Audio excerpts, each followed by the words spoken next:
nothing that the bag can control.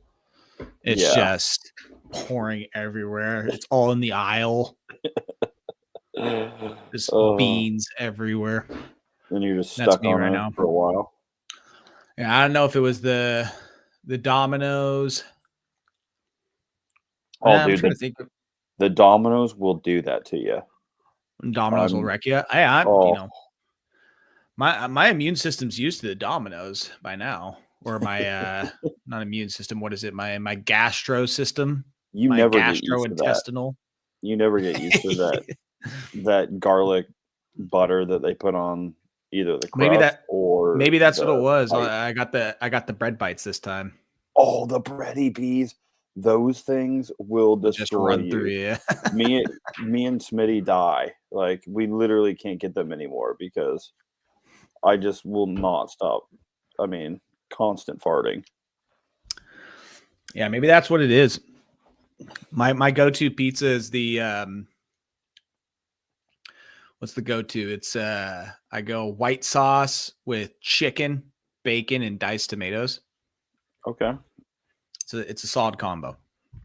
Yeah, I don't know if it's the most of the pizza and style pizza as well. I figured you're gonna go there. I love pan pizza. You like a nice thick pizza, don't you? I like that thick crust. Yeah. Yeah. Oh yeah. All right, we're hot. We're live. This is Fish and Toast episode. God, I don't even know. 14, 15? Look back at it. I don't even know what's happening anymore. Well, we did take a nice break, so there's a lot that happened. Yeah, how was your Thanksgiving? It was good. It was an AZ. Did you go to Donkey Town? Did not go to Donkey Town. Oatman? I did not. I did not make it there. It was a beautiful 70 to 75 to almost 80 every day. You can stop. Yeah, it was. Don't have to share any more details there. Very nice, and it was my first. I would have believed you. You know, if he just didn't say anything, I would have just assumed that Arizona was 75 to 80 this time of year. So, it was my first time ever flying first class. Alyssa splurged and got us first class tickets. How about that? For the first time ever, and it was the best. You get the extra leg room. Oh, you get the fellatio complimentary. Yeah, you get your drink stewardess anyway that thing's like halfway down. Stewardess just gobbling you. This is part of first class, sir. warm towel, and I gobble your nuts. Yeah, the warm towel is very nice. That's what sets it off. What really sealed the deal was the warm chocolate chip cookies right before you're about to listen. You got to be first class to get a warm chocolate chip cookie. I mean, you can get that anywhere, but I mean, you get that in first class. That is wow. No, I'm telling you, the warm chocolate chip cookie was unlike anything I had from anywhere else. I had to go, especially when you're getting sucked off at the same time by the stewardess. I mean, I went up there and I asked the stewardess, I was like, "Hey, do you have any more of those chocolate chip cookies?" And she was back to your seat, sir. No, she was like, "Oh my gosh, I thought no one would ask." Yes, of course. And I was like, she was like, "How many do you want?" I was like, "I'll take as many as you'll give me." Yeah, I mean, like, what kind of question is that? They were amazing. She gave me 8, by the way. She gave me 8. She wrapped them in a bag for me and everything. She's like, "We're just going to throw them out if no one takes them." I was like, "I'll take every one of these." Oh my God. And then we looked up where they get their cookies, and it's Mrs. like Fields. Almost $50 for like 18 of those cookies. You fucking kidding me? I was like, holy shit, it's like this place called like Christie's Cookies or something. I'm Googling this right now. I think it's something like that. Christie's Cookies. I'm seeing it. Bam. The Christie Cookie Company? Yeah, I think that's it. Yeah. I'm seeing it. Yep. Okay. And yeah, they did me right. So that was Good. awesome. And then yeah, just nice being in Arizona. Always is. Always is. Watch some bowl games, of course, or bowl games. Watch it usually is bowl games when I'm there. Because I usually go in December, but now just regular season games, watching a bunch of football. Yeah, rivalry week is what you were catching this time down there. Before we get to that, a little bit of a show announcement. Met up with our guy Bezos and got the handshake agreement. We got the podcast on Amazon Music now. So I hit up Jeff and we sat down. We also had a first class flight over some Christie's cookies and fellatio and got the deal done. I expect nothing less from Bezos. So yeah, I went and basically just tried to get this thing on all platforms. Yeah. So, usually Spotify and podcast or Apple Podcasts are the way to go. But I know those people out there with Prime, they get the Amazon Music included, and also got it on. You think? Yeah, I also got it on like iHeartRadio and Odyssey, a few other places. He's really putting it out there. Oh, we're distributing. Yeah. We're distributing. Yeah. We're on all channels now. So, but yeah, man, you were down there for rivalry week. And might I say, one of the best rivalry weeks I can remember. I know this is revisionist history and recency bias and all that. Like, that was the best game I can't remember a rivalry weekend that violent, that much animosity on the field between teams and on the sidelines and after games. There was like flag planting. There was like 5 fights that broke out during rivalry week. Yeah. It was fucking awesome. Honestly, these last 2 weeks that we've had have been some wild ass weeks. Like crazy upsets, wild games. Just some really good football, honestly. Yeah, I mean and I'm trying to go back because when was the last show we did? It was, was it week 13? Right, yeah, it was right before Ohio State played Indiana. Oh, it was before then. Jeez, that long ago. Yeah, I guess you're right. Yeah.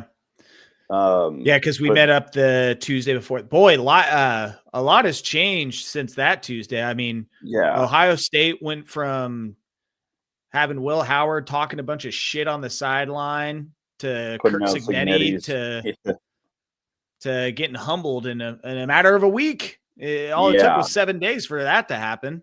That's college football for you, dude. That was great. I mean, I almost brought out the Jergens for that Ohio State Michigan game, watching that live.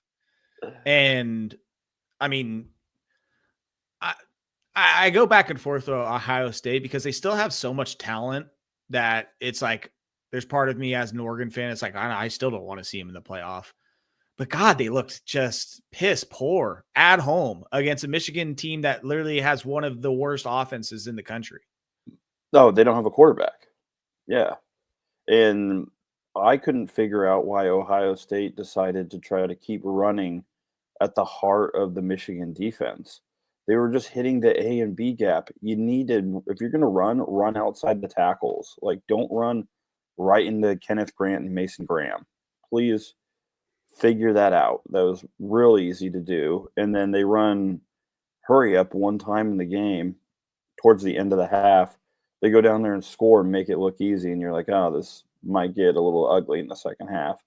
And then they didn't change much. They just kept doing the same damn shit. And it was like, I really didn't understand their game plan. And I think Michigan did have one of their better games of the season because they always get up for this game. But it was really confusing what Ohio State was trying to do. And Michigan clearly had the game plan of we're going to run as much clock as possible, and we're going to keep running the ball. And if it wasn't for Warren's crazy interception he threw to Jack Sawyer at the goal line, then it could have been Johnson earlier. Just about orgasming, if not he did, right on that play. God, what did I think it was during the game they showed a stat that it was like I think at that point, because they hadn't kicked the field goal to go up, that their 10 points came off of 6 yards of offense. So bad. Yeah, what was it? 5 yards of offense. Their touchdown drive was 2 plays, 2 yards. And then their field goal that they kicked to go up 10-3 was 4 plays, 3 yards. So that's just efficient. All these college teams, all these teams, they're wasting their time with these 9-play, 75-yard drives. Like, turn the ball, get a turnover, or get a good little punt return, and boom, you're right in business. Yeah, just unbelievable.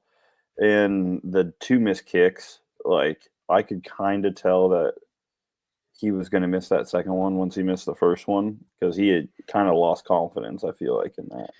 What was great is I was saying, maybe it was the week before, I don't know who I was saying it to, but I was like, we need more missed short kicks. I know when it was. It was the next day. I was over at Benny G's, actually. I spent my Sunday watching Red Zone and watching Panthers Bucks over there, not by choice. And I told him, I was like, we need more NFL kickers missing like 27 yarders. Like, after sinking like 62 yarders. That might be Justin Tucker right now. I know. I just want to see more instability in kickers. Like, oh God, he's been good today. He hit a 54-yarder and a 56-yarder. And oh my God, he pulled the 31-yarder way left. I think that we've seen that more than ever the last couple of years. It's getting worse. So seeing the Ohio State kicker, especially an Ohio State kicker, miss 2 field goals under 40 yards, that was that was pornographic alone. Just those two. They should put the whole game on Pornhub. Yeah. Oh, I would go watch. Yeah, I'd do more than just watch it. But and I'll give Will Howard credit. He has played a lot better this season than I thought he was going to throughout this large of a sample size. But buddy, that was not good on Saturday. Yeah, that was, I would say, his worst performance of the season. I mean, I can't think of one that was worse, right? Like, no, I mean, he did have his worst game, I think, when he was trying to have his best game as a buck. I mean, the Penn State game, he threw a pick 6, but he was able to kind of rally after that. Yeah. Never looked comfortable with Michigan. And Michigan, I mean, give credit to them too, because I mean, they've got at least 2 top 10 picks on that defense. Oh yeah. If Will Johnson was actually playing, they didn't even have 2 of their best players, by the way. Will Johnson is a first-round draft pick. That's the reason why he hasn't played all year. One of the best corners in the draft. And then, and I don't know why Ohio State was not attacking the perimeter. Like, every single time they threw it to Jeremiah Smith, it was a PI, and they get the ball, at the spot of the foul. And it was like, what's going on here? Like, I would have just been attacking. Like, Emeka Ibuka didn't get the ball very much. And I guess they couldn't block up front is what I kind of saw. They couldn't block any of the guys, and Will Howard had no time. He just made stupid decisions. Yeah, I mean, Jeremiah Smith, 5 catches for 35. Emeka Ibuka, 4 for 51. Carnell Tate, 6 for 58. Yeah, I mean, gosh, I'm trying to think of who I heard talk about this, what coach or coordinator, like their philosophy. Actually, I think it's what's his nuts over there. He's the OC for the Steelers now. He was the Falcons head coach. Arthur Smith. Yeah. Yeah, where like essentially like why he loves having Russell Wilson as a quarterback is because what he likes to do is like you run the ball and you throw deep is what you do. Like, if you throw deep, you have receivers that can go deep, and you have vertical receivers and talent on the outside that can get open and make a catch. They're either going to make a big play or the defense is going to have a pass interference. And if you have a quarterback that can pull that off too, like a Russell Wilson, then do it. Now, Will Howard is he a terrible quarterback? No. So that's something that you could probably pull off against a Michigan team who's, good defense. But again, when you take the secondary of Michigan versus the wide receiver depth of Ohio State, like I'll give Ohio State the nod on that. And you're right. They just didn't take advantage of it. They didn't. And Michigan played a few young guys out there, and they stepped up and played well, but they didn't test them too much. So I don't know. I just found it was an interesting game plan by them, and kind of just looked like really just looked like they got outcoached all game. So. Which is pretty amazing. I mean, I don't know. I wouldn't say amazing because like Ryan Day is, dude, he looked like he was having an out-of-body experience at the end of that game. I know. It was awesome. It was all like crying when that day. fight started to break out and like all his players just like ran over there. He just like stood there and it was just like, dude, he was in literal shock. He was in shock. He couldn't believe that they just lost that game. He didn't even know what to say, what to think. He was probably like, do I need to put my house up for sale, or am I going to get stabbed after this game? Like, what's happening? So Ohio State player takes the Michigan flag and impales him with it, just right through his heart. Just murders him right on the field. I mean, I think they did that to him without actually doing that to him. That's what it looked like. Yeah. So that was, talk about a shakeup there. And then we saw it on the schedule like weeks ahead of time, dude, was Miami, Syracuse. Yep. I said it. You're not going to go into the Carrier Dome, not the Carrier Dome anymore. Or whatever they call it. Yes. It's always going to be the Carrier Dome to me. Me too. And you're not going to go out there unscathed, and you have to play a good game and not fuck around like Miami does to win those games. The JMA Wireless Dome. Did you see with a play at the end of the game to seal it for them when Syracuse got them with the old Pittsburgh did it this year too, got them to jump off sides and give them the first down? Maybe. And then run the rest of the clock, and you could just see Mario steaming mad. It looked like steam was coming from his head, but just still undisciplined, jumping off when they don't need to. And yes, I'm looking at the play right now, and I remember, because he just blows the center up. Either the center or the guard, whoever it was, but by the way, crushes him. Put a little pin in that where we were at right there. I just want to quickly go over, because the playoff situation right now is crazy in itself, but kind of how we got there going back 2 weeks ago, because we didn't talk. When there's a few games when Oklahoma hosted Alabama and won 24-3, Jalen Milroe with 3 interceptions, and Alabama couldn't do shit against Oklahoma.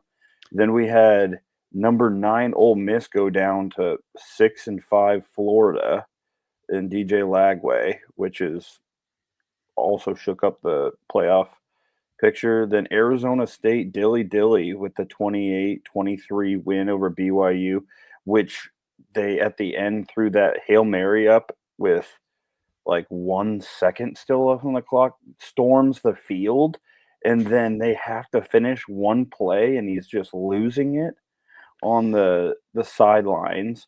Then we have Auburn, who beat Texas A&M 43-41 in overtime.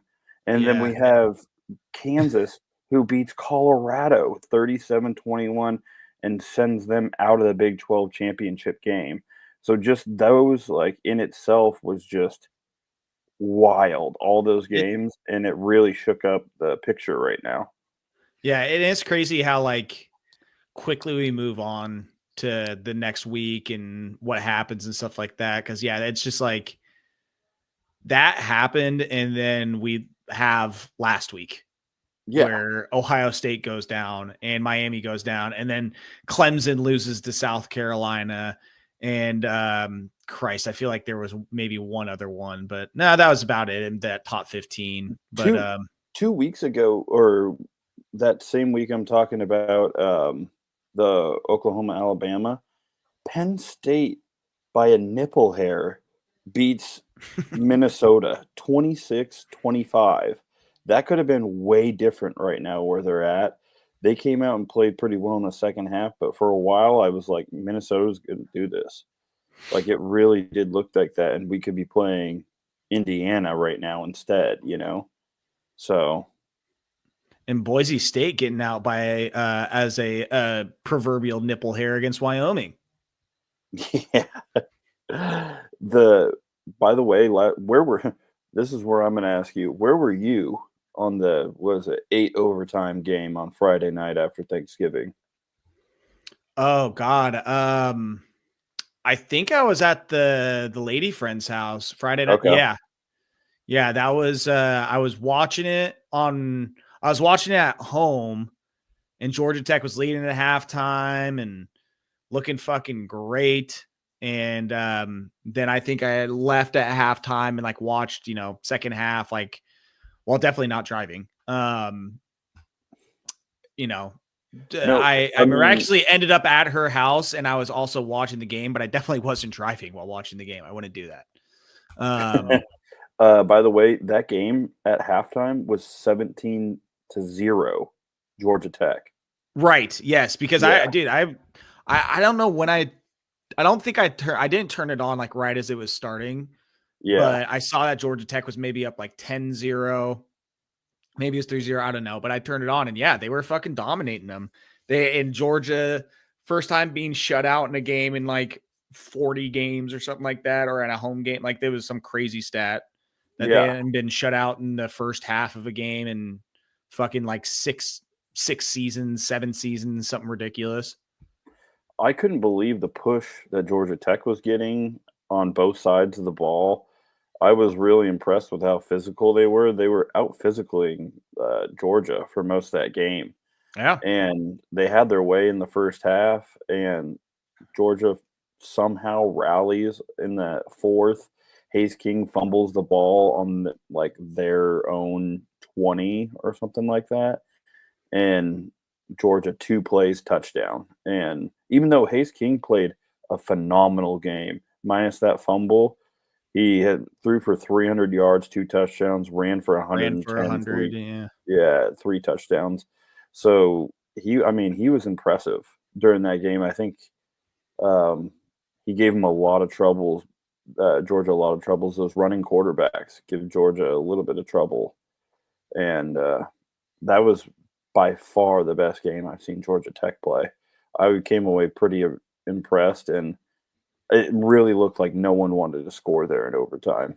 Like, oh my God, unbelievable! It was like, just kill me now. There were so many chances for these guys to put it away. Like, one 2-point conversion wins it. Like, either way, Georgia Tech had the chance, Georgia had the chance, and they just kept fucking fumbling or dropping passes. Georgia dropped a pass in the end zone. Right. It was like, I could not believe what I was watching. I honestly wanted it to go 9 because I wanted him to tie the record, and I was like, this game is, it was already, midnight on the East Coast, or almost 1, something like that. That's how long the game went. Yeah, it was the longest game in SEC history. Okay. Yeah, and just 1 shy of the overtime record. But it always kills me when we have these overtimes now, because it's just the 2-point rule is so fucking stupid. I agree. It was funny this time around because no team could get it. like after, you're talking about, because it's starting with the 3rd overtime, they do the trading 2-point conversions. Yeah. So they went literally how many? I'm trying to do quick math, which is a dangerous thing. 3, 4, 5, 6, 7. They basically went 12 2-point conversion plays, and they only got 1. Yeah. Just trading off. That's crazy. You can win it. No, you can win it. No, trust me. It's all yours. No, please. No, by all means. You win it. It's please win it. Yeah. Fucking ridiculous. Yeah, that was and I mean, can you imagine if Georgia would have lost that? I mean, to start the weekend, and then you have and then followed by the Ohio State loss, then followed by the Miami loss, like 3 losses in the top 7 going into this conference championship week. But the thing is that even if Georgia would have lost that, they still were in the SEC championship game. So that's right. Yeah. They would have still had a chance to get an automatic berth in the playoff. You know, you lose to Georgia Tech, you have 3 losses, and you're still getting in. Yeah. I gotta, this is aside from the game itself, but I have to make 2 proclamations when it comes to commentators. I can't with Joe Tessitore anymore. Joe. I'm done with Joe. I think from the beginning of the season, when he called Georgia Tech's first game of the season against Florida State in Ireland to this very last game, that he is just hokey, corny, and he over exaggerates everything. Oh yeah. And it's just like everything is the biggest play.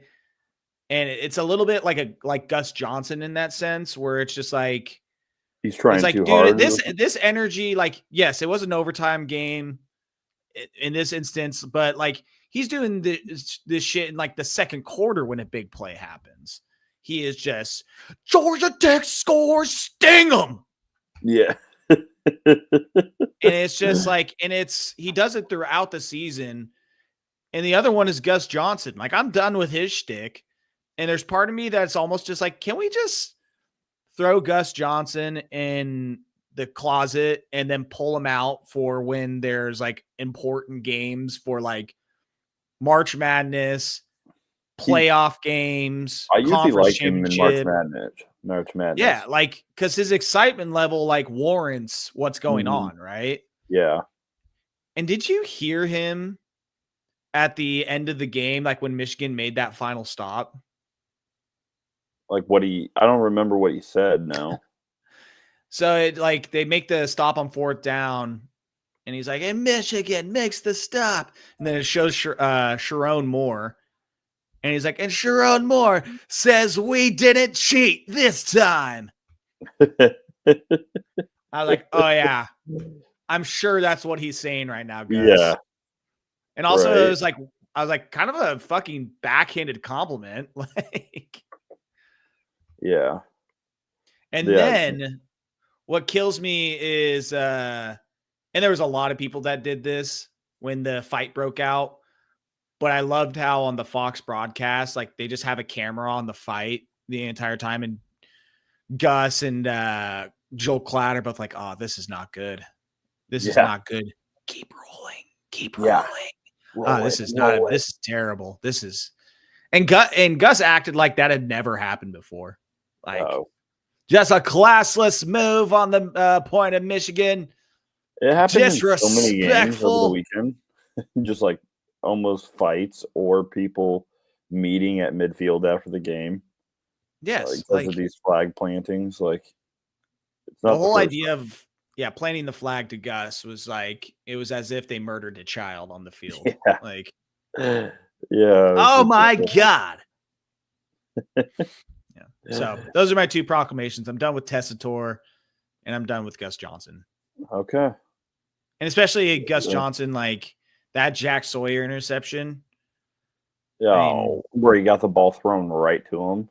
Yeah, but like Gus Johnson's reaction of him losing his voice and his voice cracking, and it was just like, oh my God, Gus, like, what is wrong with you? Sounds like me at the Oregon game. Spitting. That's spitting. Yeah, how was old Eugenia this last weekend? It was beautiful. It was a It nice, always is. It cold always night, is. and there were not as many Husky fans as I thought there would be. No, because they suck. Um, And that's, of course they're not going to show up. there was a Husky fan, the only Husky fan in our section, who was 2 people down from me to my right, and this guy was hammered. He was I look over at him, he's just swaying, like, You got to back dull and the pain. forth, and then I look over, the dude falls. He falls to the seats in front of us, and luckily the people in front of us were, standing up, and he goes and he just, like, literally is laying long ways on the ground in their aisle, like, in like, crippled, and then, they, like, pick him He's up, and dead. I was just yelling, "We got a dog down," over there, and, so they get him up. He stands back up in our section. The next quarter, I look over at this guy. He goes back the other way, falls down behind he falls back below, and everyone's like, "Someone get this guy out of here. Get this guy out." Is there And a drunk take at Autzen? oh, there's like some of the people I've seen lately. Uh, so he gets up from that second one.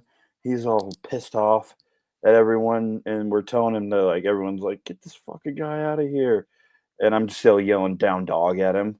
And he starts like walking by, and as he's leaving, he's like, "You guys haven't beat us in 1,000 days." Just as he's like yelling on the way out and like stumbling up the stairs to get out of there. You got And the then last laugh. yeah, right. And so that was hilarious. But yeah, just always something hilarious happens at these games, I feel like. But yeah, it was an awesome game. We dominated. 10 Senior sacks. night. 10 sacks. That Tez Johnson came back. I think He there's got a a stat going touchdown. around that the Ducks got more sacks in one night than the Beavers have all year. Oh man. Yeah. Washington's O-line was very overwhelmed. And Jordan Birch came in and he played well, and he's on a bum ankle right now. He said that he didn't Mhm. practice all week, and they had him in there playing for senior night. I don't think that ankle's all the way healed yet. And then we have Bryce Betcher blitzing, getting a sack, and then later on he gets a strip sack or it causes a fumble at least. And that guy leads our team in tackles. He's ranked number 3 linebacker in the country by PFF. And he was a walk-on. He's not even supposed to be playing. He's supposed to be playing baseball for the Astros here. So yeah, he should win that walk-on of the year award. I want to say Big Ten. I don't know if he finished. I think he finished second team Big Ten. Yeah. And I don't know if the coaches put him first or not. By the way, I was curious about what other teams Oregon got more sacks than on Saturday than they had in the season. The Beavers literally have generated the least amount of sacks in college football.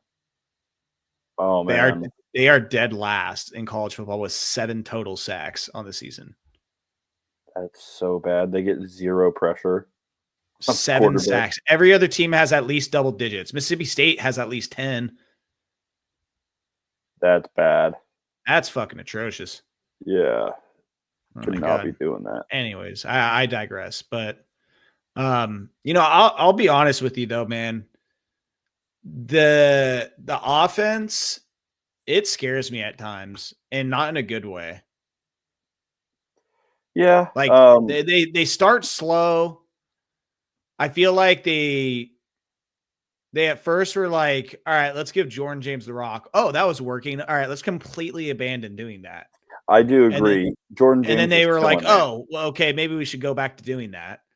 And then it started to open the offense up a little bit more.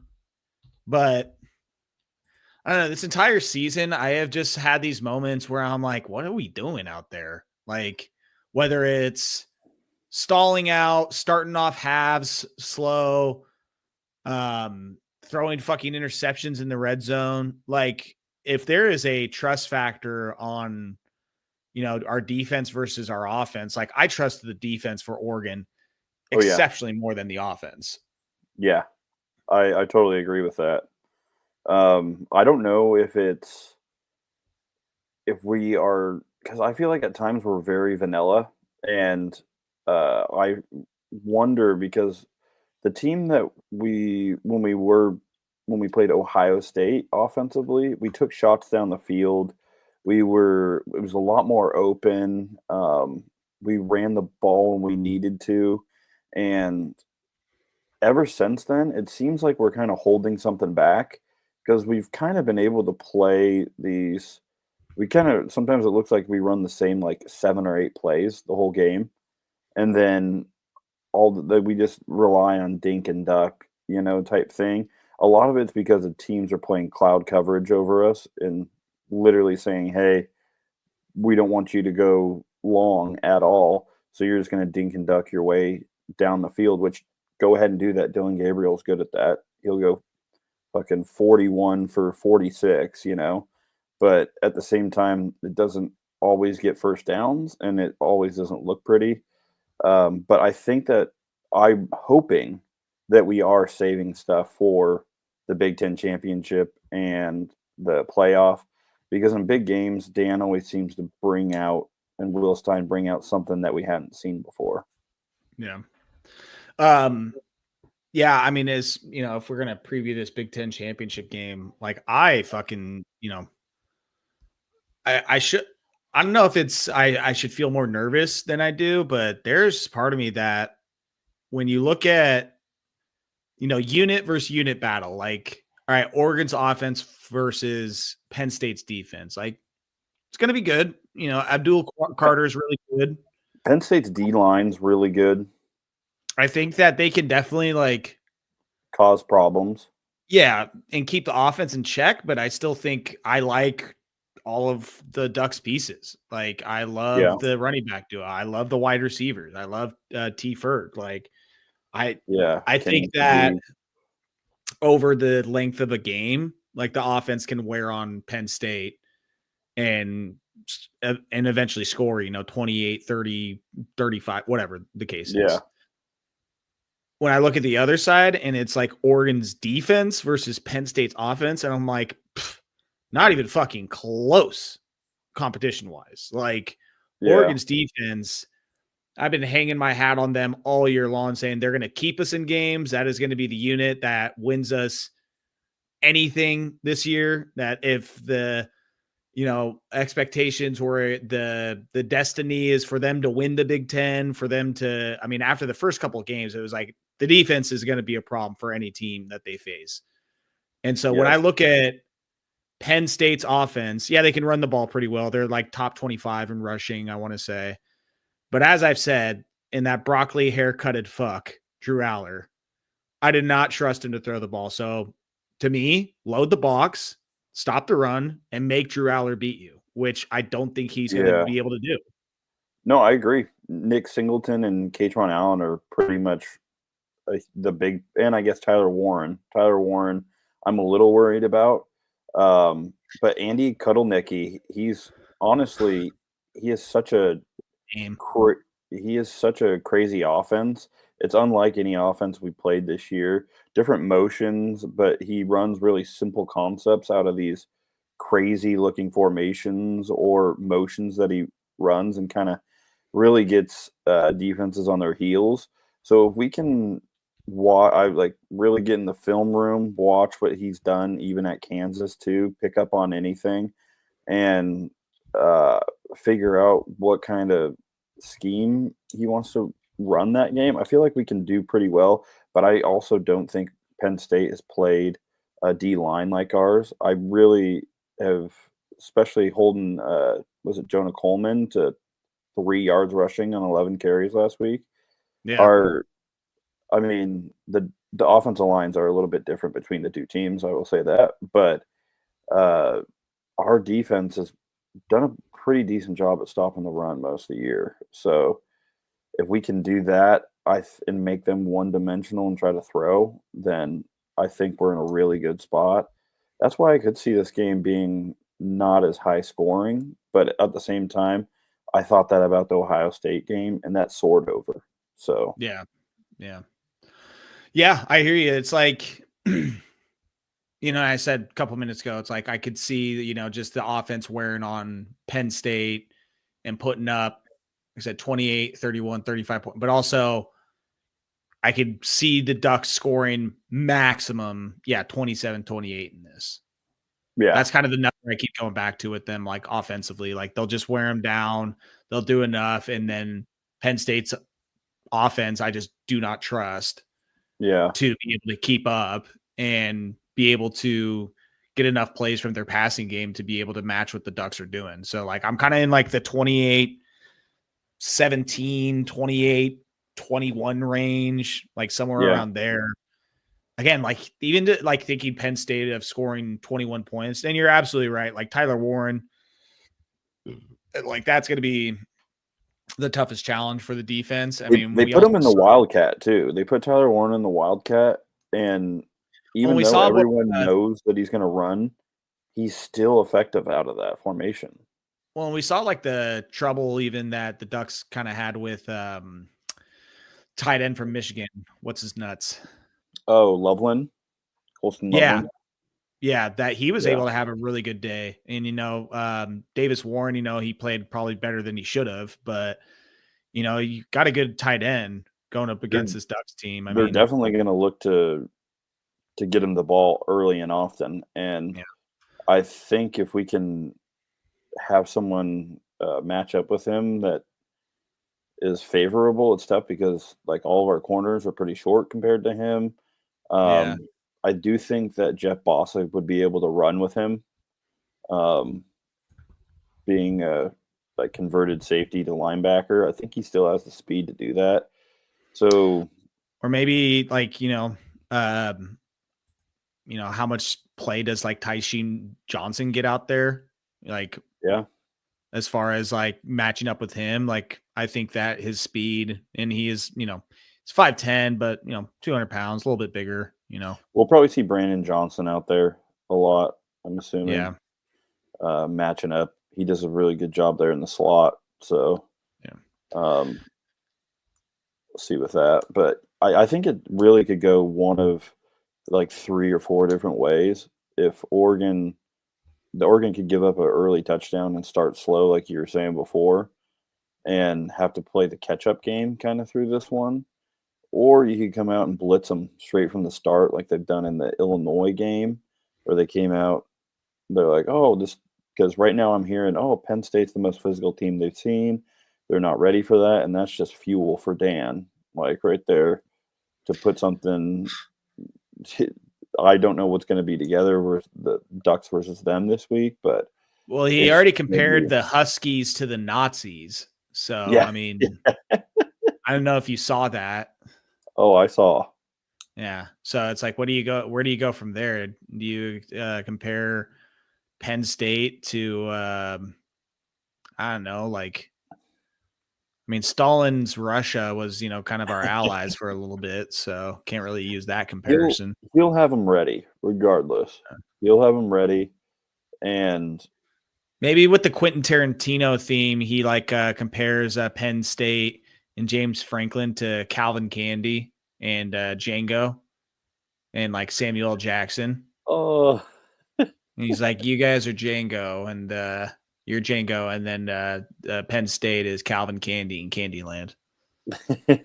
That's so wild of a comparison. Just blatantly calling him racist. Yeah. Well, hey, whatever gets them motivated running through that wall, okay? They did have the Sandusky stuff. They could bring out some of that. That would be fantastic. Just them. He just plays nothing but like news clips and newscasts about Penn State. It's like, does this piss you guys off? It should piss you off. Yeah. channel this anger. Oh yeah, I'm That would excited be for the game though. that'd be some mind games right there. No, I'm stoked. Unfortunately, I'll probably be able to catch the first half, and then my attention will be diverted because Fisher, what the fuck are you doing? hey, it's the Canby Cougar Classic this weekend. Okay, it's what? It's the Canby Cougar Classic. Oh, I heard you, but what? What the fuck is this? Newburgh Tigers, they got a big matchup at what time was it at? 6:40, something like that, 6:30. Oh god. Let me see here. Yeah, I got a big game at 6:30 against Wells. Wherever that is. Is this Joey's game? Yeah. Oh.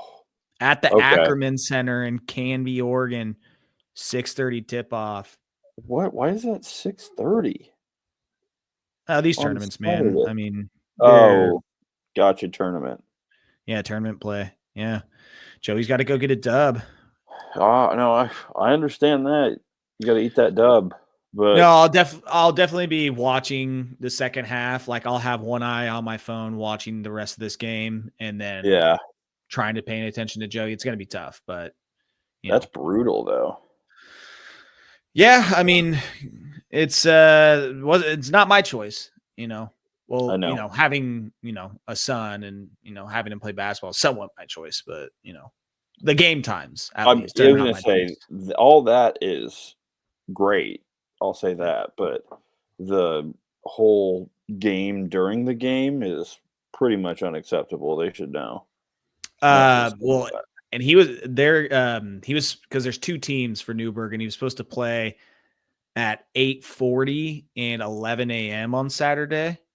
Okay. And the coach let him know after practice yesterday. He's like, "Hey Joey, we're changing the rosters a little bit. We're gonna have you play on the blue roster this weekend." Oh, and I was like, all right. And I'm like, all right, cool. Sounds good. Whatever. And then that's when I looked at the times that the blue roster is playing. And I'm like, come on, coach. The one weekend I know you switch him to the blue roster. Yeah, exactly. So, yeah, I mean, it is what it is. I know you'll grind through it and we'll get the job done. Yeah. Joey's going to come out with a dub and Oregon's going to come out with a dub. So he better, or else he's not eating for a month. he's going to have to be begging outside. Emaciated. But I will be catching those the full slate of the morning games, at least for the most part. Got Dilly in Iowa State at 9 a.m. Dude, let's go Dillingham. I'm rooting for them. Question for you. If Arizona State wins and Boise State wins, do you move Arizona State above Boise State?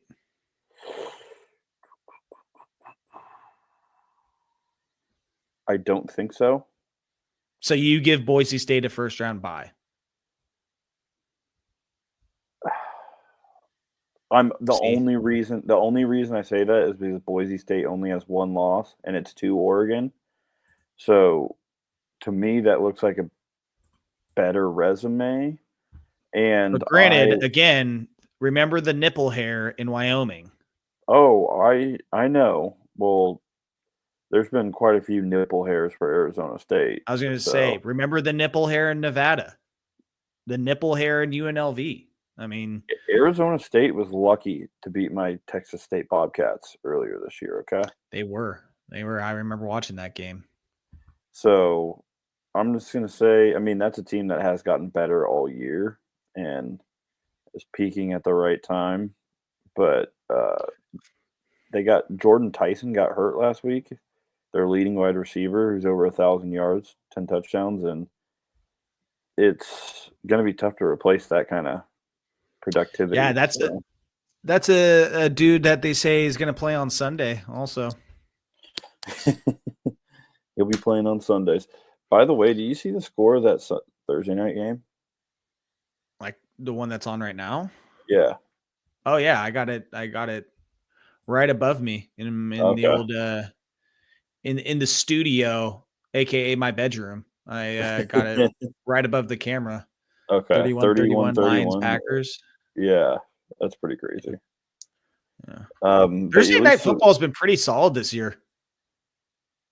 Yes, it has.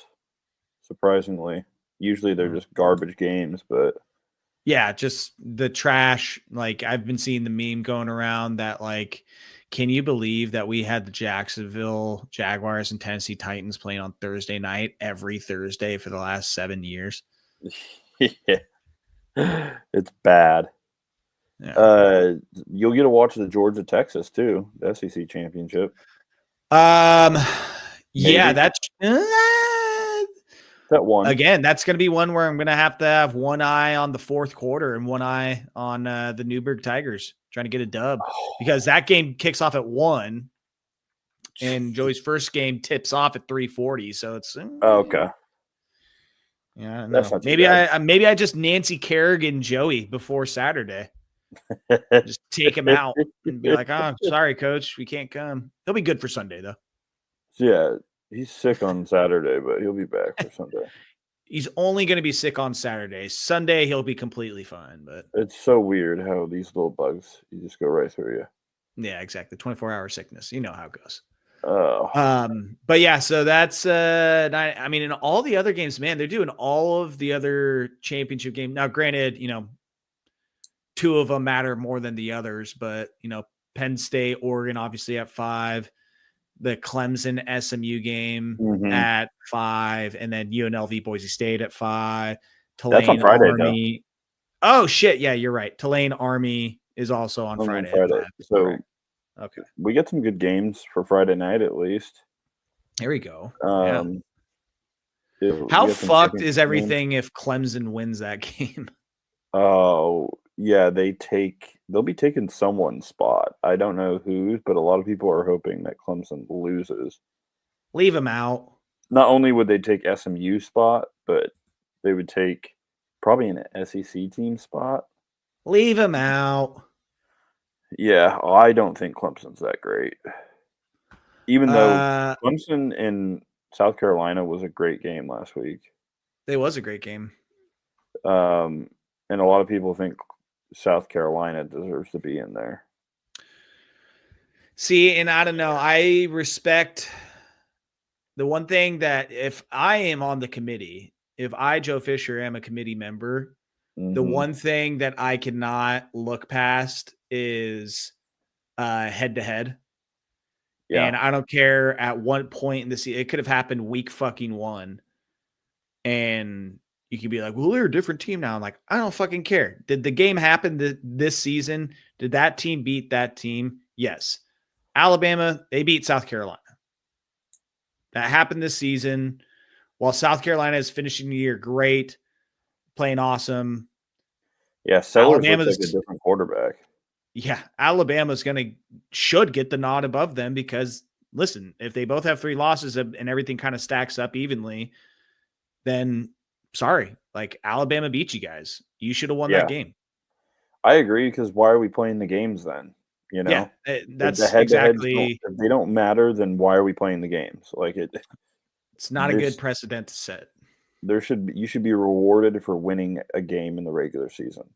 Well, again, and that's what killed me, and it's showed itself now because BYU lost another game. But when they had BYU above SMU in that ranking a couple of weeks ago, I was like, dude, or they had an SMU above BYU, and I'm like, BYU fucking beat them. Like, what are we doing now? BYU again, they gacked it, and they ended up getting that second loss and blowing it themselves. But yeah, that shit to me is just like, what are we doing? What are we doing here? Yeah.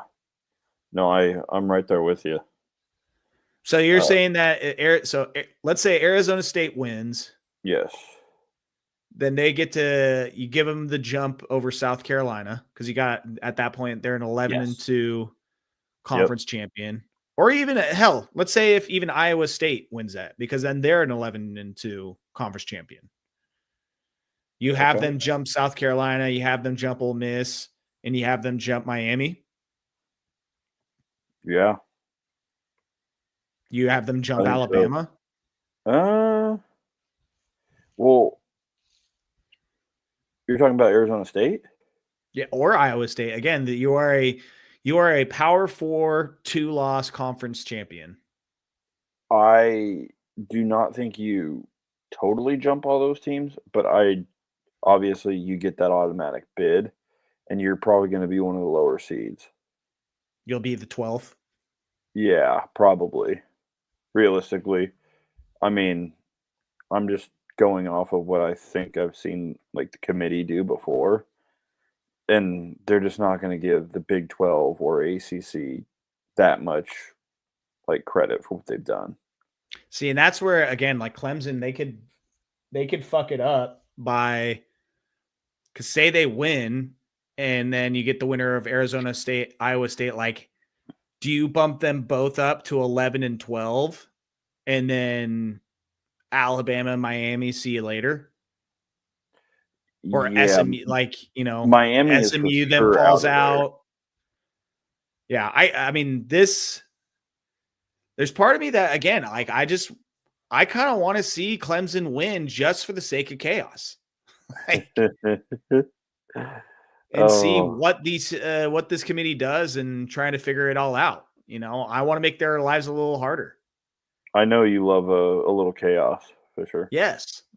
Because, I mean, like, again, at that point, you're like, all right, so Clemson wins. Like, you got to put them above Miami because, I mean, they made the ACC championship and then they win it. I don't care if they have 3 losses. I mean, one of their losses is a non-conference Georgia loss. So it's kind of like, well, all right. Yeah. That's a tough one. So you put them above Miami. And then if Iowa State, Arizona State wins, like, yeah, it's like good fucking luck, man, trying to figure this out. Right. It's going to be a shit show. I know it will. I mean, but if you are right now, the 3 teams that feel the best going into Saturday, 4 teams: Notre Dame, Ohio State, Tennessee, and Indiana. Yeah. Like, I don't see how any of those 4 teams get knocked out of the playoff.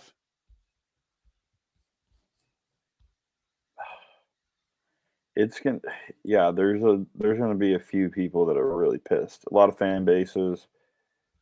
I know I heard Mario on one of the ESPN shows already. Was it yesterday or the day before, stating their case to be in the playoff, how he thinks they should be in there when his case sucked.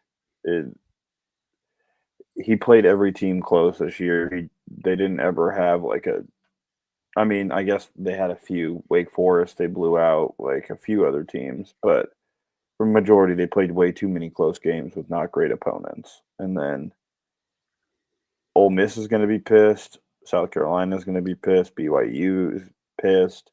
And you kind of mentioned Cristobal, but you've had multiple crash outs already with some of the coaches. A coach and the Big 12 commissioner is escaping my name, but and then fucking Lane Kiffin was going. He's like, basically, you just need to have an SEC tournament at this point. Like, yeah, it's like SEC, and then everybody else is below us. I got to pull up the quote because I was just like, oh my god, Lane, like, settle down, bud. No, I saw that. Yeah, I saw that. I was like, God. I mean, I understand really making a case, but settle down, buddy.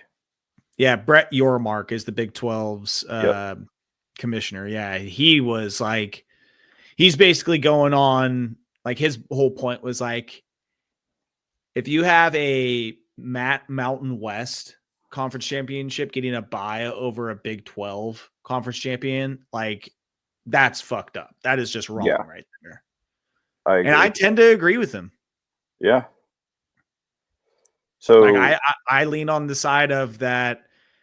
If you have, and I get what you're saying, like Boise State being a 1-loss conference champion and their 1 loss is to the number 1 team in the country by a last-second field goal. Like, that's a great resume. But also, I don't think you can put so much weight in a loss. like that, right? Like, yeah, oh, well, they almost won. Well, they didn't. Okay. Like, I know it was that, but they did not win. And then they almost lost. Just like they almost won that game, they almost lost a handful of games in their conference schedule that they should have won handily. mm-hmm. So, yeah. I mean, I see both sides to it for sure. But regardless, it's going to be pretty crazy this next week, depending on what happens. And by the next time we talk or get on the pod, we're going to have pretty much a deciding that night. We'll have a deciding look at what the playoff will be, and we can finally stop like trying to guess who's going to be there, you know? Yeah. I mean, this stuff can be exhausting, but it's also just, it's fun to just try and like figure out, like, again, playing these scenarios out before they happen, you know, like the big thing with, like if Clemson wins, like, are you going to punish SMU to the point where you drop them out of the playoff and let Alabama get in a 3-loss non-conference or a 3-loss team that didn't even play in the conference championship? Who got blown out by Oklahoma? Like a team that was barely 500 this year. Yeah. So, I mean, I don't know. I see two sides to it, but we always know the SEC is going to get, because they make more money for the playoff and get more viewers and have more fans, they're going to be put in. It just is how it's going to be. Regardless of resume or how bad their loss was, I think it's even close. Alabama gets the nod, and that's just one of the perks of being the SEC and being Alabama. You'll get those. Annoying. Yeah. Well, this is, so Lane Kiffin's full comment. You might as well be in different leagues, not conferences, different leagues. Like, here's the NFL, here's the SEC, here's those few Big Ten teams, and then here's everybody else. Yeah. Yeah, he's not happy. But then again, don't lose to Kentucky. And who was their other loss that they had? They have 2 not very good losses. They lost to Florida. That's right. Yeah, the Jackson fart game. Yeah, it was where he threw like 8 game-ending interceptions in like 30 seconds. And Florida, barely a 500 team. They did look way better with DJ Lagway in there, but well, man, I really wish that, you know, he didn't get injured in that Georgia game when Florida and Georgia were playing. Because Florida was up in that game, I want to say, and then he went down, and they had to throw in their like third string. Yeah, and it was ugly at that point. Yeah, they couldn't do anything. You can't have that happen. It's like putting Davis Warren in there. Yeah. All right, so let's run through it. Iowa State, Arizona State. Who wins it this weekend? I'm going dilly. Let's go. Yeah, I feel like you have to ride Cam Scatterbo till the wheels fall off, and I'm hoping the wheels are not falling off. And Dilly's going to keep rolling. So I'm going Arizona State.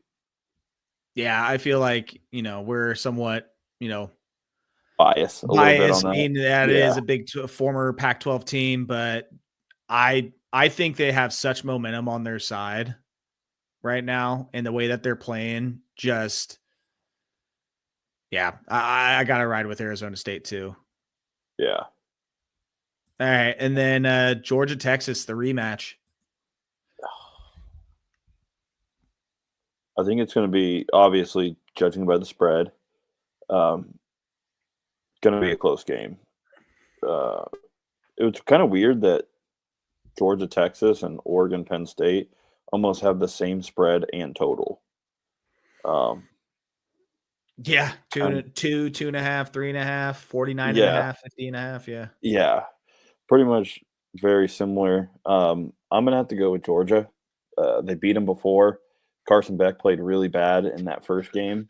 He did just about as bad of a game as he could have played, and they still won. I don't think Quinn Ewers is going to be able to handle pressure like usual. And I think Georgia has a little bit of magic / luck on their side where they somehow get it done even when they don't look great. Whether it's 8 overtimes or regulation. Yeah. Well, and you could say, again, like Georgia, they have they've at least been tested this year. Yeah.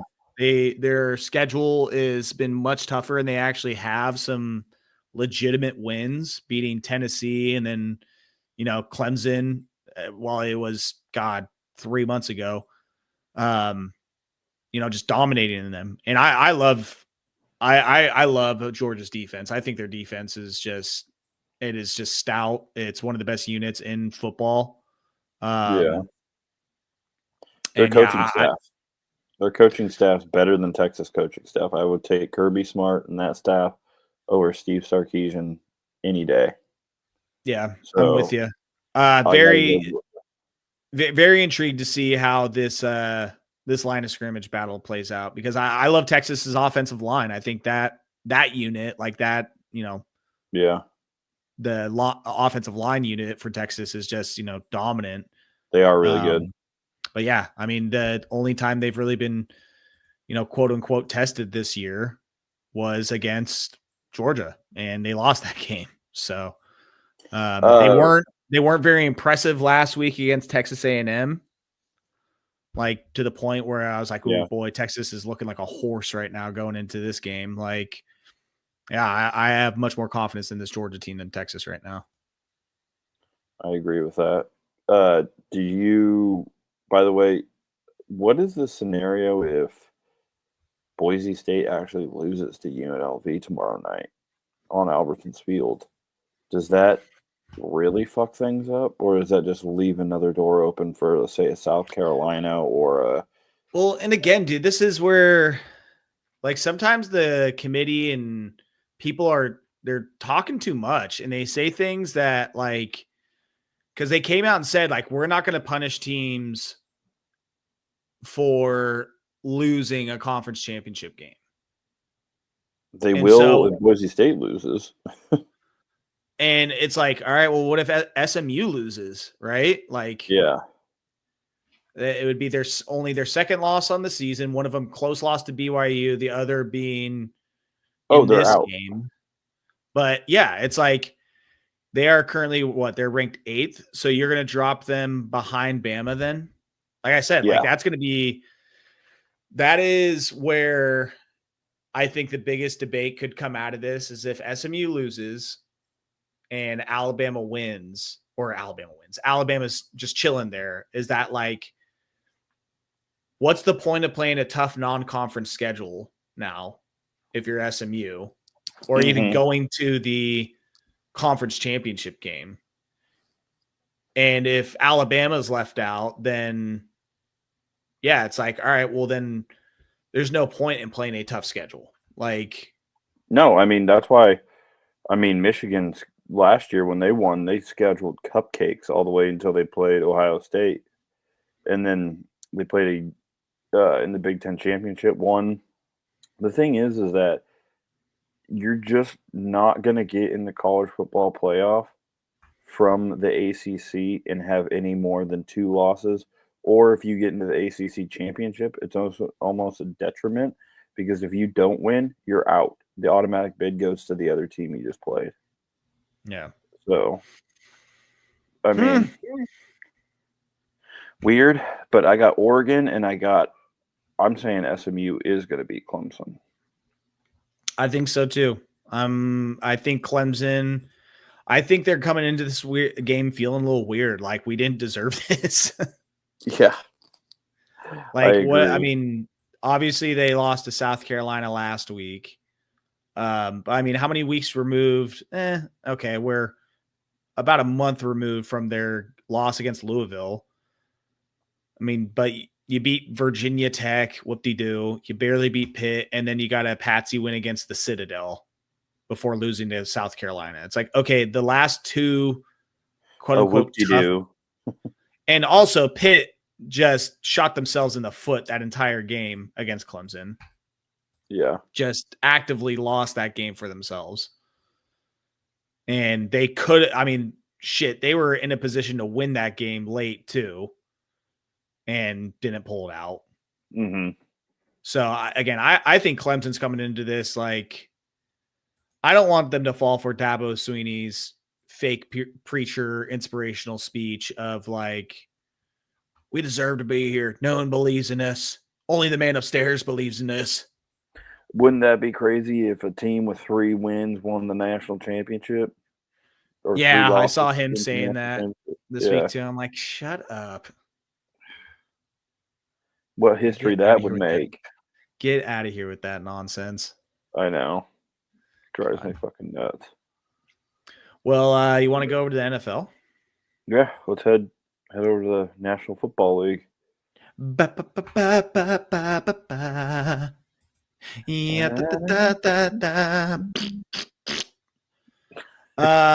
Yeah, I mean, shit, what's happened over the last couple of weeks? Trevor Lawrence died last week.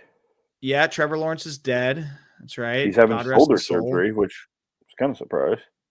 Yeah, God rest his soul, man. He was a good one. Great head of hair. Yeah. Matt Eberflus is dead also. Yep, he continues to make terrible decisions, and the Bears get fucked again on Thanksgiving. Yep. Your Cowboys got to win on Thanksgiving. You know, that's just what they do. You know, they pull out big dubs. They pull out big victories. Especially on Thanksgiving. You know, we're not gonna insult the ghost of John Madden like that. You know, we're gonna show out my boy DeMarvion Overshawn with a big pick 6. You know, the only shining light of this Cowboys team this year. The only bright spot in the season. Dude, I love that guy. He is an absolute animal, just flying around the field, just balls to the wall every play. God damn it. I just had it. Maybe it was Thanksgiving related. I just had the team. Oh, I wanted to start here because it actually has to do with your team. Kirk Cousins 4 picks. Yes. And him having, I don't know if I've ever seen a more perplexing interception in my life than that one he had on the pick 6. Oh, no, that one was just as bad. But I mean, that one was just in there. It was like so confusing. The one in the back of the end zone was just fucking terrible. Like he just lost it up there, and it was like, were you trying to throw that out of bounds? Because he blacked out for a second. The out route for a pick 6. Yeah, that is. I don't think I've ever seen from the rookie an out route thrown that slow. Like the ball, it almost looks like it's in slow motion from him throwing the ball, getting like the Chargers DB. I forget who had the pick 6, but he almost overran the interception. Yeah. Because it was so slow. Like he jumped it perfectly and still had to kind of like, oh shit, it's a little bit behind me. Oh, I jumped that too quick. Like I was like just like enamored with it. I was like, that is almost an amazing play from the sense that I've never seen a ball with like less zip on it in my life for a route and a play that required for you to just fucking fire that thing in there. And he just, there's just nothing on it. Yeah. Pussyfoot's it. I don't know what the hell that was. It's one of my favorite plays in NFL history now. That game was just kind of wild in itself. We didn't play very good offensively, and our defense really, obviously 4 interceptions, and partly because Kirk Cousins was so bad, but it was just a gutsy, grinded out win after playing on Monday night. So you take those ones after a heartbreaker for the Harbaugh brothers playing each other. Yeah, that game was that was a tough game for you guys too. I mean, it was a fun game, but just missed opportunity. We looked really good Ravens. in the first half. Looked really good in the first half, and then came out in the second half flat. Didn't have enough. Lamar Jackson played it pretty well. So, God, I just want to see this interception one more time so then I can close this chapter in my life of Kirk Cousins just lofting this thing into the hands of the Chargers wide receiver. Just so bad. But is it time to whip out the Penix? Whip out the big Penix? I don't think they're going to do that yet. They still how many more games we got in the regular season? Well, we're in week 13. The Falcons still have a chance to win that division. That division's terrible. I think they're tied with the Bucs at 6-6. Yeah, they are. They should have won that division 2 weeks ago. We got 5 more weeks, right? Yeah. No, I think you might be right that they just ride this out with they probably shouldn't, but they probably just ride this out with Kirk Cousins the rest of the way and just like say, hey, we're going to let this thing fucking crash into the wall and with him and, see if we can pull it out. They got the Vikings this weekend in Minnesota. The Vikings with a 1-point win over the Cardinals over the weekend too. That's a cover though, baby. We like that. A couple 1-point wins with the Colts over the Patriots. We got that 3.5 cover for the Cardinals, baby. I was happy with it.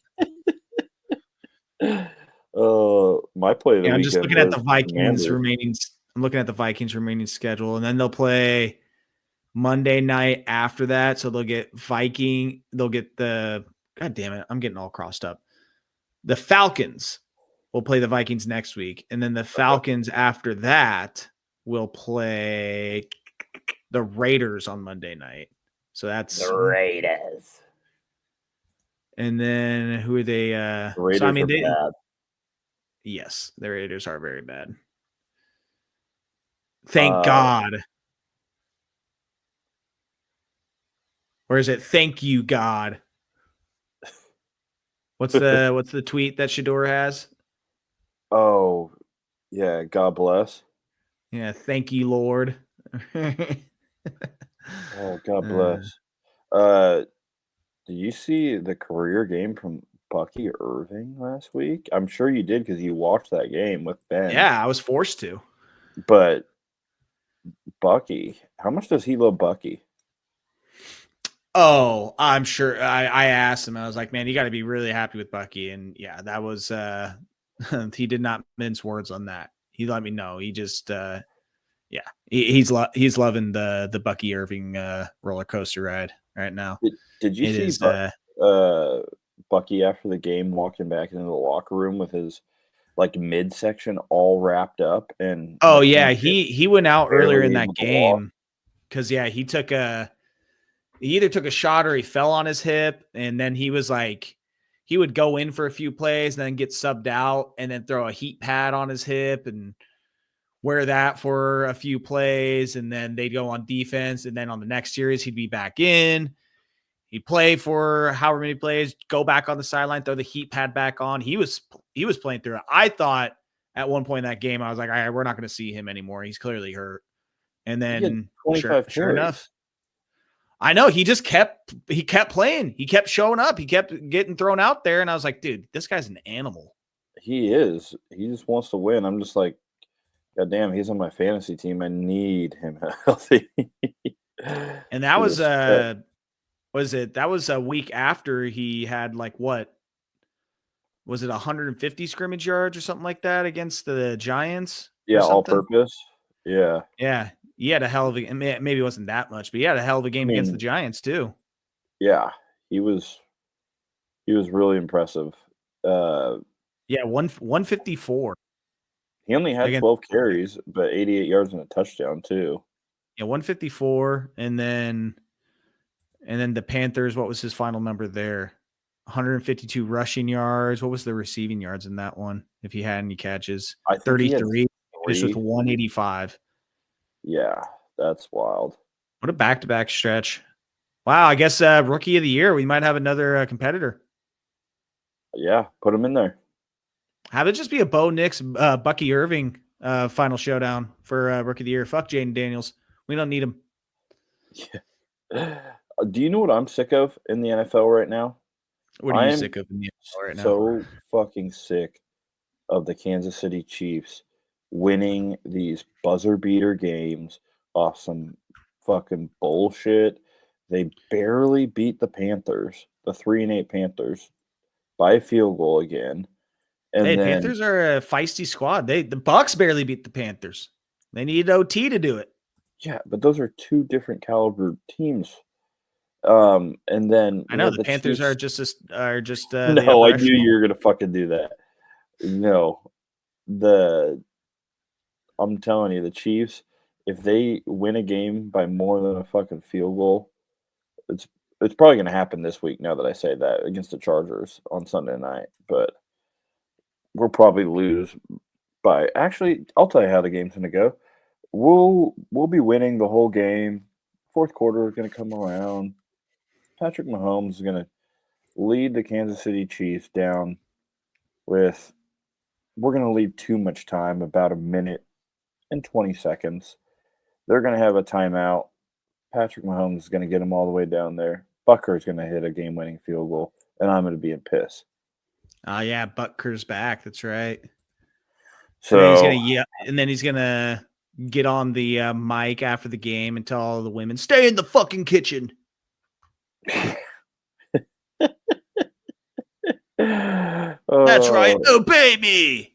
Bow to your sensei. I mean, what else do we keep? Or what else, like, headline? I guess Bo Nix. Yeah, I mean, I haven't checked the odds. I think in 2 weeks. Now, granted, I'm sure the odds got a little bit better for Jaden Daniels after they absolutely just shellacked the Titans. Yeah. Are we giving Bo a chance for Rookie of the Year odds? Absolutely. I mean, we still got games left. He set the Broncos rookie TD record, which was pretty dope. He did. Hey, shut that dog up. Jaden Daniels still the favorite, minus 250 basically in all books. And then Bo Nix at plus 175, plus 200, plus 185. So he's right there, you know? Yeah. All it takes, I mean, this shit can change in a matter of a game or two. I mean, we could be looking here in 3 weeks and looking at Bo Nix as the favorite to win this award. Which is pretty awesome, considering a lot of people were shitting on him coming into the season. So yeah, just pooping all on him. Yeah. Also, talking about shitting on him, Russell Wilson shitting on the Bengals. 414 yards passing and 3 touchdowns. What the fuck was that? Yeah, I did not see that happen. Someone might have taken the under in that game. No. Someone, I don't know who. I mean, yeah, there was definitely probably about 1 million people who took the under in that game. Yeah, I definitely didn't hit that one. I think the over hit in the first half. I think that might have been like either that game or the Colts Patriots would be like the most obvious looking under on the board. But yeah, I'm trying to find out what was the over under set at in that one. It was at 46.5, and they had the Boswell field goal at the end of the first half had them hit the over. Just dead. Absolutely dead. Well, after the Steelers took the 24-21 lead in the second quarter with 3:31 left, I was like, man, what a story that'd be if it was just like, wow, after a offense 0-0 show that these teams put on, just no scoring the rest of the way. Amazing. Have you ever seen that before? I was hoping and praying. That's hilarious. Wasn't meant to be. I thought we were just going to get a nasty slobber knocker AFC North battle, you know, and both offenses just not doing anything. Defense is just showing up full of piss and vinegar. That's right. Not happened at all. How are you feeling about the 10-2 Eagles? They're looking fucking good, dude. I mean, listen, I don't like to admit it. I'll be the last to admit when the Eagles are good, but Saquon's fucking insane. I watched that, what was it, Monday night game a couple weeks ago when they were playing the Rams, and he ran for like 265 or something like that. 250, whatever the number was. Yeah. I mean, he's been electric. Just give him the rock and ride him to a possible Super Bowl. I mean, them beating the Ravens, though, that one was surprising because that was more so defensively. The Ravens, I mean, we can talk about them too. I mean, like, that is just a weird team where, like, they have some games where it's just like they just do not show up for it. It doesn't help when Justin Tucker is missing field goals, but I was going to say again, they just have they have had some weird performances this year, from losing to the fucking Raiders to losing to the Browns on Christ, what was that? Was that a Sunday night game or a Monday night game or Thursday night? It was something like that. One of the primetime games. Oh no, my apologies. That was a 10 a.m. game. I'm remembering that game now because I took the Ravens to cover, and they definitely didn't. But I mean, to go back to your previous point, I mean, the Eagles are looking fucking good, dude. And it pains me to say it, but Saquon Barkley is the fucking truth. And he has played. I don't know if they even expected him to be this good. Yeah, well, I had a feeling if he went there that he would have a turnaround year for whatever reason. I mean, sometimes it pisses me off with them because they just either take Saquon out or they just have Jalen Hurts run the ball, and they just stop giving it to Saquon. And those are the games where they all of a sudden it's really competitive and they almost lose, or they do lose. Yeah. And they really just need to be riding him most of the year. Their defense has been surprisingly really good. Cooper DeJean back there holding it down. Hey, that holding it down for all of us. Dude, that tackle he had on Derrick Henry. Looking like me out there. Dude, he literally picked Derrick Henry off the ground and slammed him. I was like, yeah, that does not happen. That does not happen often. Yeah, man, I think that they have, and it's kind of weird. It's like in the NFL and a lot of sports, like, you want to be playing your best football at a certain time. Like, they have been awesome the last month now. You just hope that if you are an Eagles fan or a part of that team, that they don't just hit a weird skid to end the year, you know? Like, kind of like what they did last year. But the thing is, with last year, even when they were 10-1 last year, they had a lot of close, ugly wins. Whereas these last 4 weeks, they have just looked like the better team the entire time. Yeah. And it hasn't been fluky. I mean, they beat the fuck out of the Cowboys. That Commanders game, they were clearly the better team in that. The Rams game, I mean, that was really just the Saquon Barkley game, but clearly better in that. The Ravens in Baltimore, clearly better than them there. That, I don't know, man. It's like, I had them in the NFC Championship to start the year before the season even began, going up against the Lions. And again, unless a big injury happens, like Saquon going down, like Jalen Carter going down. I mean, it sucks. They just lost, who was it? Was it Fletcher Cox? God damn it. Who was it? Brandon Graham. Yeah. Fletcher Cox doesn't even play anymore, does he? I don't think so. I do like that poll, though. Yeah, he definitely he is not in the NFL anymore. Was Brandon Graham part of that Super Bowl team, though? Yes. Yeah, that's probably why I got all mixed up. Is that you know, Brandon Graham? Whatever I can say to save face here, you know. He might be their all-time sack leader. Who? Fletcher Cox? No, Brandon Graham.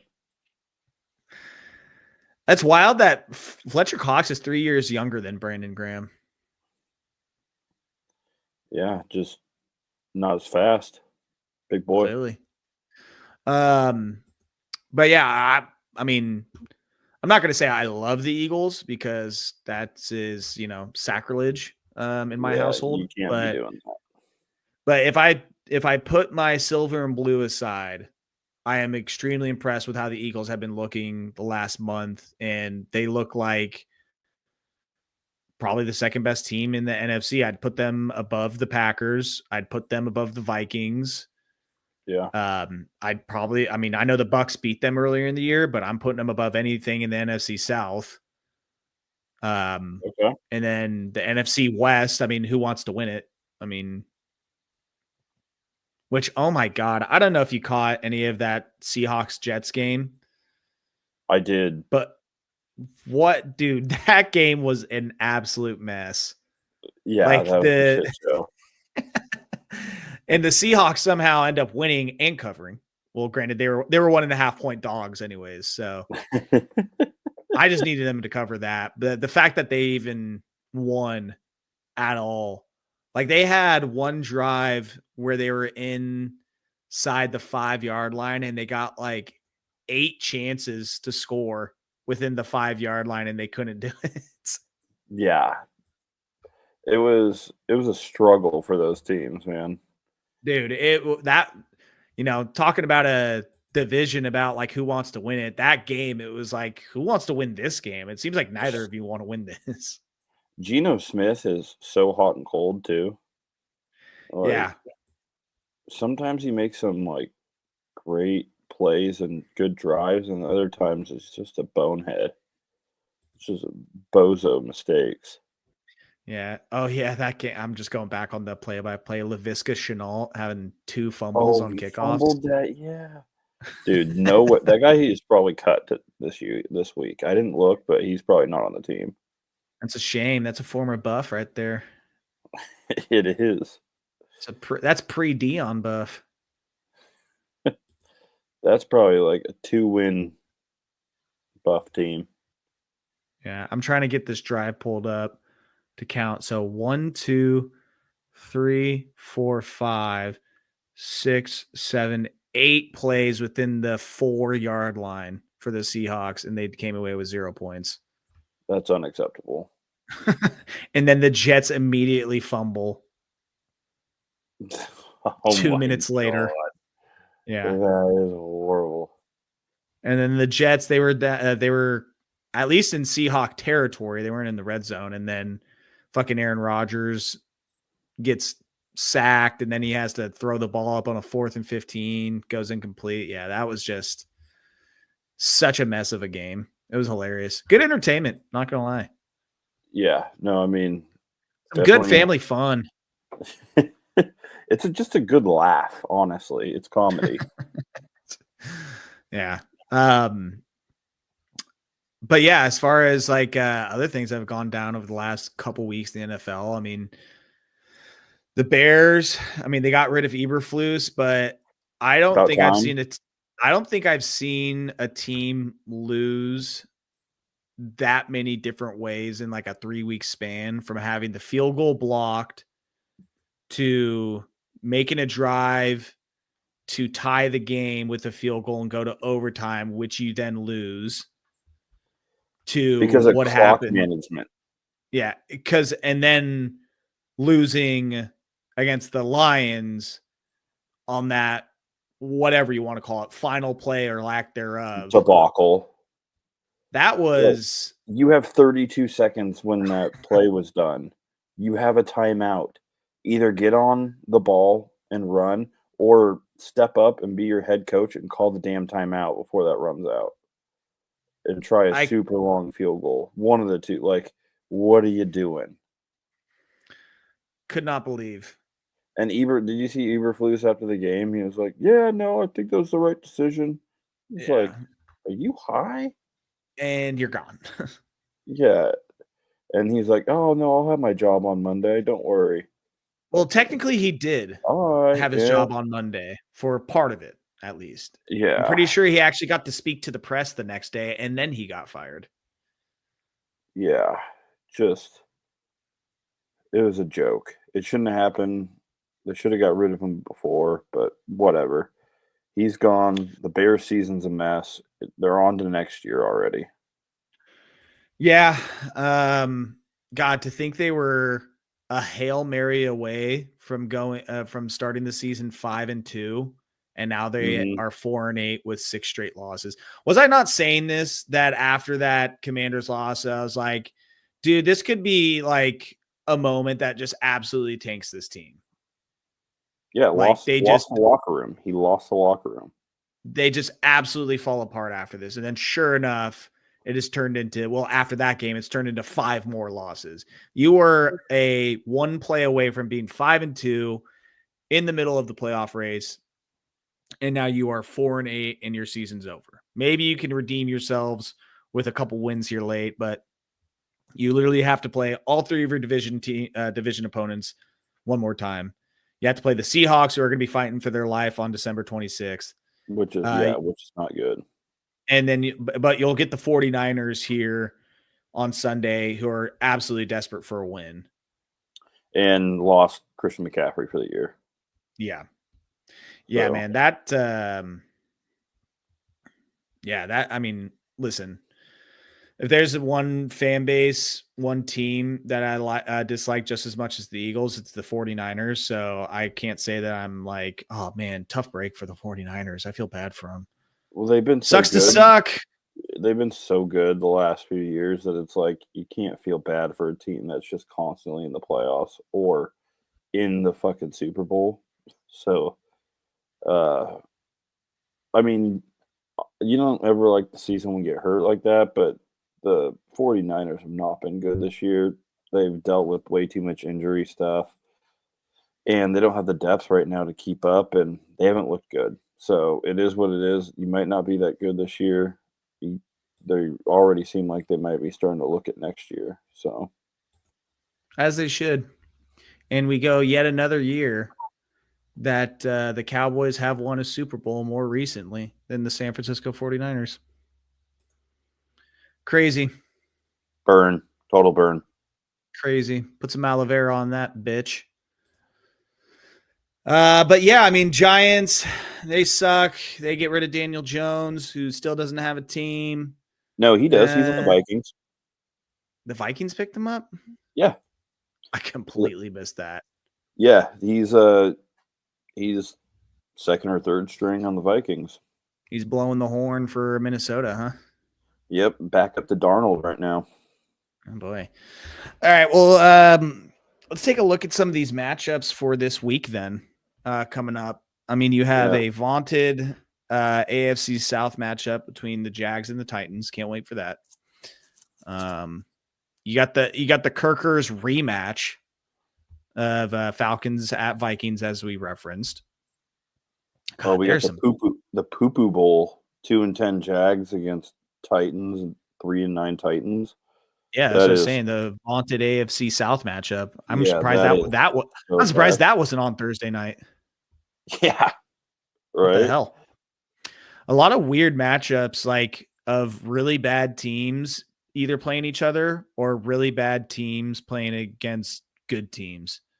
Like that's why you got the Chargers Chiefs as the Sunday night game. I mean, literally the Chargers Chiefs is probably the best matchup of the week. Other than that, like, what is it? Bills Rams, Cardinals Seahawks.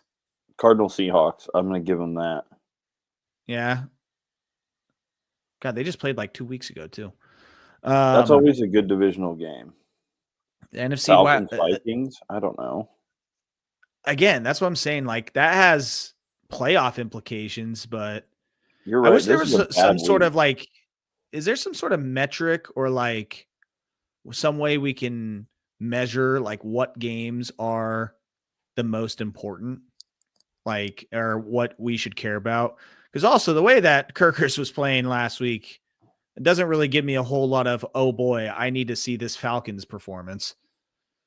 You see, it's like you want to see if he can bounce back from that bad performance. You know what I want to see is I want to see a Panthers keeping it close against the Eagles matchup. That'd be great. They probably will. The Eagles, do you want to guess the spread on that? In the Eagles game? Yeah, Eagles, Panthers. Let's go like 10. 13.5. Oh my God. Almost 2 touchdowns.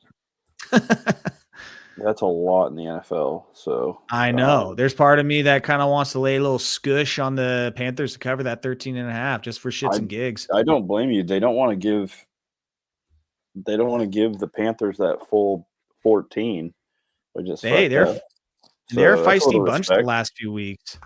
Yeah, Bryce Young's playing way better. They're getting a few things figured out. They're still terrible, but this would be a game where all of a sudden the Eagles just take it lightly, lose at home to the Panthers. Panthers shocking upset. Yeah, sign me up, baby. I'd love it. In Philadelphia? Oh my God. Yeah. See, this is the type of shit though the Eagles can't do. That's what I'm talking about. Is like they're playing some of the best football they've played in fucking 2 years. And if they go back home feeling all high and mighty and then the Panthers sneak up and get them, like it's just going to reset everything. They're going to just their fans, their team, they're going to completely start questioning themselves again. Yeah. I mean, we have probably one of the best games, like top 3 games of this week was tonight's game, Packers-Lions, and it went down to the end on a field goal. Yeah. So it's very true. And the Lions, they seal up a playoff berth. Clinch it. I'm shocked. It was up in question. Didn't see it coming. Yeah, I didn't know if it was going to happen, but glad that they could pull through and finally answer that question whether they are playoff worthy. Yeah. I mean, if the Chargers can't win this year, which I don't expect them to. Bills. Well, not with that attitude. Bills and Lions. I'll root for those 2 teams. I'm down with the Bills Lions Super Bowl. I think my preseason prediction was Ravens Lions. Okay. Which That's cool nice with that too. Also. I'm cool with the Lions going. The Lions going to the Super Bowl, sign me up. But I want that. I want it. And quite honestly, there's part of me, and I know you're not going to like to hear this. There's part of me that enjoys the troll aspect of the Chiefs, that if they somehow go and sneak out a 3rd Super Bowl in a row after this season that they've had, I would think that'd be pretty funny. No, I'm so sick of the Chiefs. It's unbelievable. Hey, Joey's sick of them too. I was talking to Joey earlier tonight when we were going to getting some Dominoes that absolutely wrecked my insides. That he's kind of sick of the Chiefs too. He's like, they just make the playoffs every year. And I'm like, well, yeah, they have a good team. And he's like, I know, but it's like not even a question. Like they just are always making the playoffs and they're always good. I'm like, I don't know what to tell you, bud. I mean, they got Patrick Mahomes, Andy Reid. They got a good squad on them. All right. He's like, yeah, but they're like the best team in the NFL. And I was like, I wouldn't go so far as saying they're the best team in the NFL. I would give that to the Detroit Lions at this point. Yeah, I think that's fair. But I think a Lions-Bills Super Bowl, that would be America's Super Bowl. I think America needs that. You really need it. I think America needs that. Yeah. I think that's a feel-good Super Bowl right there that everybody can get behind. And it's something new. And both teams can put up fucking points. Yeah, like 10-year-old Joe, hell, 15-year-old Joe saying like, hey, you're going to see a Lions-Bills Super Bowl here pretty soon. In the next decade and a half. I'd be like, yeah, good joke. Yeah, you mean one of the worst franchises and then the team that has Doug Flutie as their quarterback? Yeah, right. And the team that lost 4 straight Super Bowls, you're telling me they're going to get back? Right. They don't want to go back after that. Are you kidding me? They're scared. Scared of that Super Bowl. Yeah, so this is a funky week of matchups. It's just kind of very meh. Yeah. I don't really even want to get involved in it, to be honest. You don't want to put any bread or have any locks on the NFL action? I mean, I don't know. They're just so disgusting. I think I think I'm going to continue riding out some of my player props that have been really good. I've been just riding Trey McBride for the Cardinals. Um, he's He's a beast. he's so solid every week. Yeah, they just feed him. George Pickens has been really good for me. Russell's been feeding the ball down the field.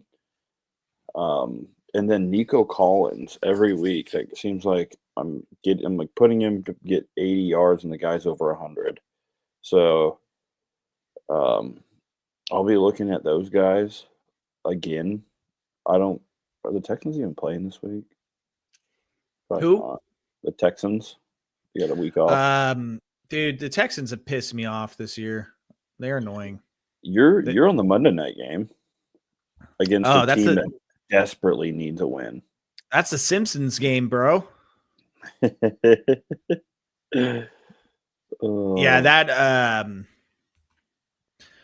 don't know, the Bengals, they're 5-point favorites in that? I don't know. There's part of me that kind of wants to take the Cowboys to at least cover that 5, but Bengals should win that. They should win and should cover. The Cowboys are feeling themselves a little bit too much right now. A few games where the Bengals should have won, and they just don't. Yeah.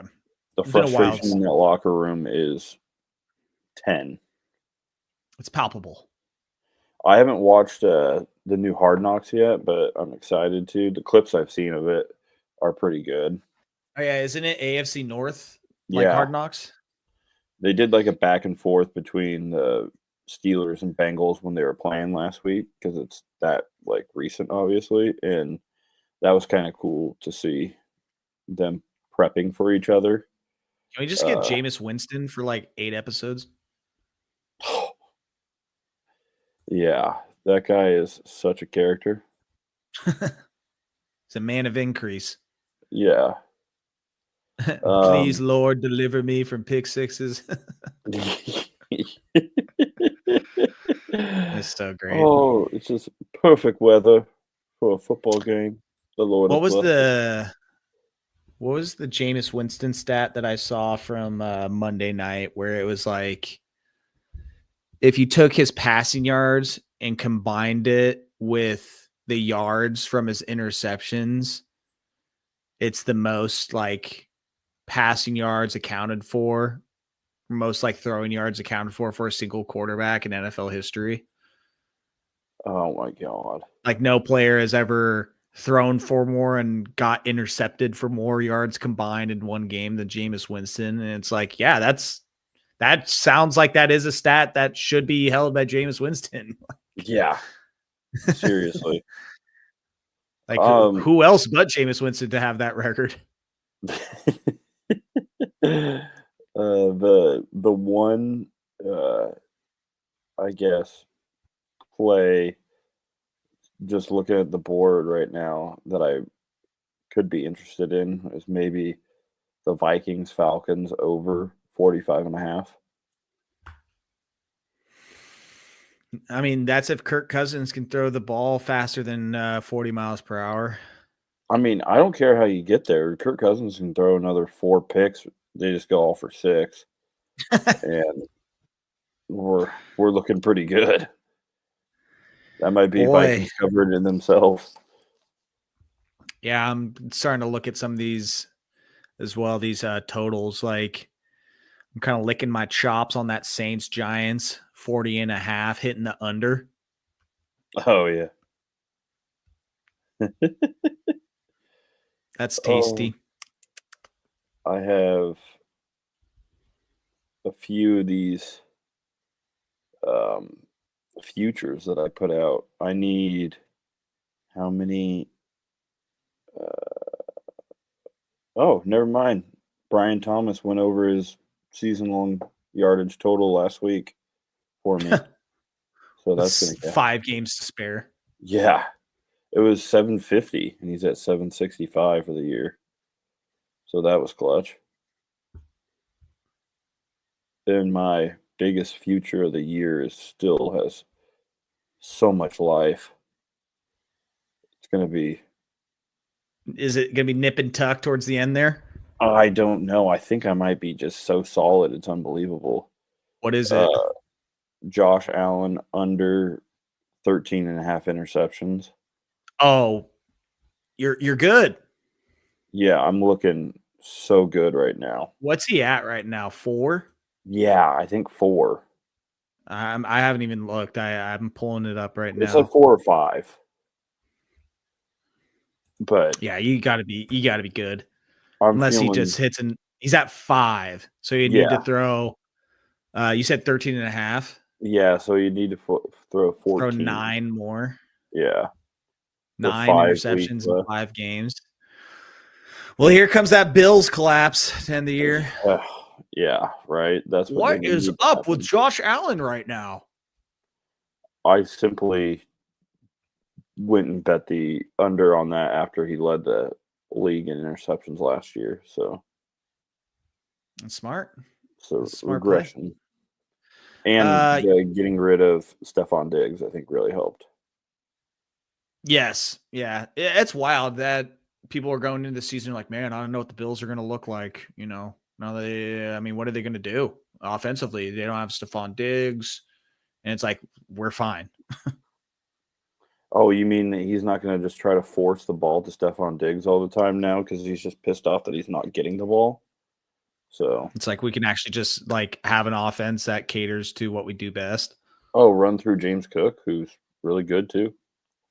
Yeah. There's part of me that wants to play the Seahawks Cardinals over because the under hit 2 weeks ago on that. I think it was like, I think it was set the over under 2 weeks ago. It was at like 40. It was, I think it was 46.5, and now it's down at 44.5. Yeah. And yeah, I just don't know if I want to. Yeah, it opened at 40. So it opened at 46.5 this time too, and it's got bet down to 44.5. So there's part of me that wants to take the over after they played it to a 16-6 game in Seattle a couple weeks ago. I kind of like that because why do you set that total back at that same when it went so far under the first time? You know? Yeah. But it getting bet down to that 44.5. That's people seeing that from 2 weeks ago and being like, oh, well, they just only scored 22 points 2 weeks ago. That's okay. Well, that's probably going to hit the under again. And it's like those offenses are anemic. Yeah, exactly. And then the Seahawks, they put up 26 last week. The Cardinals, though, man, they've looked funky the last couple weeks too, offensively. So I don't know. As I do, though, I'll place my bets at 9:58 promptly. I think it might be a Cardinals week, though. Cardinals cover week? Yeah, because I think that spread's a little weird to me, too. 2.5. Yeah, so the Texans, I hate the Texans, and I hate the Jags because I had the Texans to cover against the Jags over the weekend. And this is the second time I've had the Texans to cover this year. And I think the second or third time I bet against the Jags. And every single time it's gone wrong. And the Texans were up fucking 23-6 halfway through the fourth quarter, and they let those guys cover. Oh, that's awful. That's after Trevor Lawrence died also.